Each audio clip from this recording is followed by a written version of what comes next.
Hi there, Steve Coughlin here, and today I'm going to talk about Arabic. I'm going to talk about the dialects or versions of Arabic and my strategy in learning Arabic. Now, first of all, my interest in Arabic. Okay, I have for a long time wanted to learn Arabic because it's one of the major languages or language groups in the world.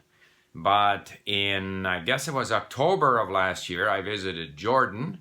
I visited Petra, and that kind of spurred me on. I was also in Israel and briefly started learning Hebrew, but there aren't that many Hebrew speakers in the world. There are an awful lot of Arabic speakers, so I decided to focus on Arabic. Now, I had a comment here from one of my followers or subscribers or at least viewers who had sort of the following comment to make. He said, or he or she, if you're focusing on modern standard Arabic, you're going to mess up your Arabic because there are so many different versions or dialects and they all have different pronunciation, syntax, grammar, and you're going to make a mess of your Arabic.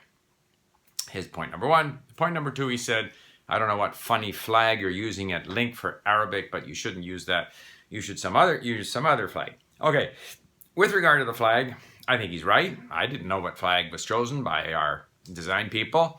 I checked with them and they had found this flag on the internet, which was the flag of something called the Arab Federation, which was some kind of a political movement, didn't go very far. And my viewer, Hercule Poirot, as he styles himself, suggested using another flag, which is the flag of I think it's the flag of League of Arab States. At any rate, we have decided that we will change the flag, so that's going to happen. Now, with regard to my strategy in learning Arabic, yes, let's look at Arabic. Okay, Arabic is spoken by over 400 million people in the world. It's a major language group. Now, just as, say, Romance languages are spoken by, let's say, 700 million people in the world, Germanic languages, Turkic languages, Slavic languages, there are these large language families. In my own case, I have learned 5 Romance languages, 5 Slavic languages, 3 or 4 Germanic languages, and I could learn more like Dutch, I could probably go after, or Danish. So if you learn one form of the language, it doesn't prevent you from learning other forms. In fact, it makes it easier. So if I look at my possible interaction with Arabic, most of it is going to be reading because I don't have that many Arabic-speaking friends, and I'm not about to spend a lot of time in Saudi Arabia or in Lebanon or in Morocco, but I can always read Al Jazeera or some other source to get a sense of what's happening and what Arab speakers think, or I can watch television or radio and things of that nature. So it's more of a passive involvement. Point number one. Point number two, I have to be able to read. My way of learning is very much dependent on reading. I like reading. And so in any case, I have to get a good grip on the Arabic script. So I might just as well learn Modern Standard Arabic. Now, Modern Standard Arabic is a bit like Latin. It's sort of the language of the Quran, just as Latin is the language, or was the language, certainly of the Catholic Church. It's sort of a base from which these other languages have sprung, or maybe it's just a form of the language separate from the way that people speak. But it has the advantage of being a common denominator. Wherever you go, apparently, and I'm speaking from ignorance, just as we chose the flag from ignorance, wherever you go in the Arabic world, whatever you're going to read is going to be in standard Arabic. Chances are that radio and television is going to be in standard Arabic. At least some of it will be. So to some extent, it's a lingua franca, just like Latin was a lingua franca. Now, I do want to learn some of the versions of Arabic, at least to be able to understand them. So, for example, at LingQ, where we are increasing our Arabic content, and I'll talk a bit about that.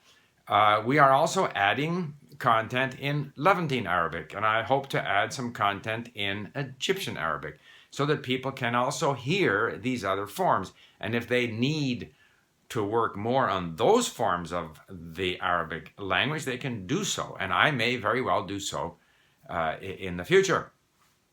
So, and you know, if we look at a map of where Arabic is spoken, you know, it's a language that, as I understand it from reading, it came from Saudi Arabia or Yemen or somewhere down there and gradually moved up with the advance of Islam. So much like Christianity and European languages were spread by armies and explorers and missionaries, some of the same happened with the spread of the Arabic language and Islam, spreading as far along the North African coast right to southern Spain and going east, you know, quite a ways.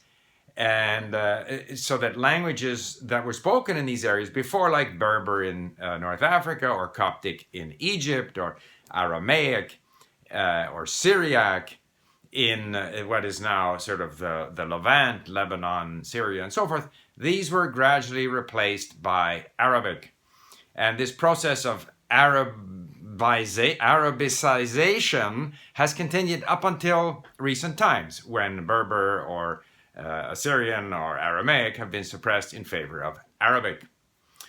But the influence of these local languages and the influence of other colonizers, such as French colonizers or British colonizers, have influenced the different regional versions of Arabic. So, yes, I'm going to focus on Modern Standard Arabic through my reading and listening, but I do eventually want to learn some of the other varieties of Arabic. For example, I had intended to go to Lebanon because I'm going to visit my son and his family in London over Christmas. And we're going to go early, and I was going to fly to Lebanon, Beirut, spend 5-6 days, and I was going to try to get some sense of Levantine Arabic until I discovered that the fact that I had been to Israel meant that I couldn't go to Lebanon. By the way, I picked up this t-shirt when I was in Israel, and it says Shalom, peace, and Salam, peace. All right. So Hebrew up here is also a related language, related to this Semitic group of languages, as is, you know, Aramaic and so forth. By the way, Petra was built by the Nabateans, who spoke Aramaic, if I'm not mistaken, or maybe they spoke Nabatean, and they were Christians when they created the wonderful carvings that you see in Petra, and they subsequently became Muslim. All right?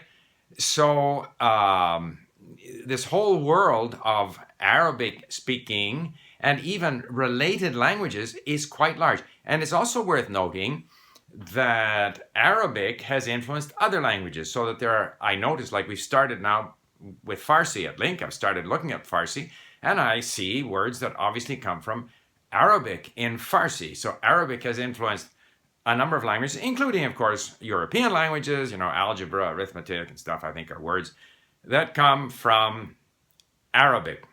So, getting back to my strategy, okay, to me, learning languages is about exploring. So now, we are adding content to LingQ, and I have discovered a blogger in Egypt who puts out wonderful articles on a variety of subjects, and he has agreed to narrate these blog posts, and we are uploading these as content at LingQ.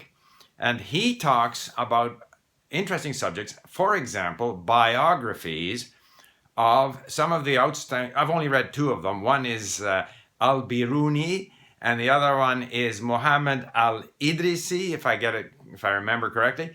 And these were outstanding Muslim scholars in the sort of golden age of Muslim culture, which is the 8th to 14th century, scientists. And it's easy enough to go to Wikipedia and see what these wonderful scientists did.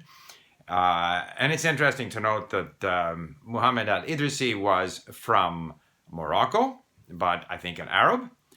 And he was the outstanding geographer of the world up until fairly recently. Very accurate maps and so forth. And al-Biruni is actually a Persian from an area, and he spoke many languages, including, he wrote in Arabic, but he spoke Farsi, he spoke Khwarezm or something, which is a language related to Sogdian, and Sogdian was the lingua franca of the Silk Road. Okay, interesting connections here everywhere. But the point is that through my study of modern standard Arabic, I come into contact with interesting people, such as Ahmed, who puts out this blog. I'm going to leave a link to it in the description box. And so I'm exploring, I'm learning. And if at some point, since my wife and I, we can't go to Lebanon because if you've been to Israel, they won't let you into Lebanon. So we're going to have a side trip into Morocco. We're going to go to Fez and tour around for, a week or so. So before going, I'm going to have a bit of a look at Moroccan Arabic. But just as learning Russian helped me to learn Czech and Ukrainian and Polish, or knowing French, that helped me to learn Spanish and ultimately even Romanian, I'm quite sure that the work that I put into learning modern standard Arabic is only going to make it easier for me to learn, or at least to understand, forms of Arabic that I need for particular situations. So,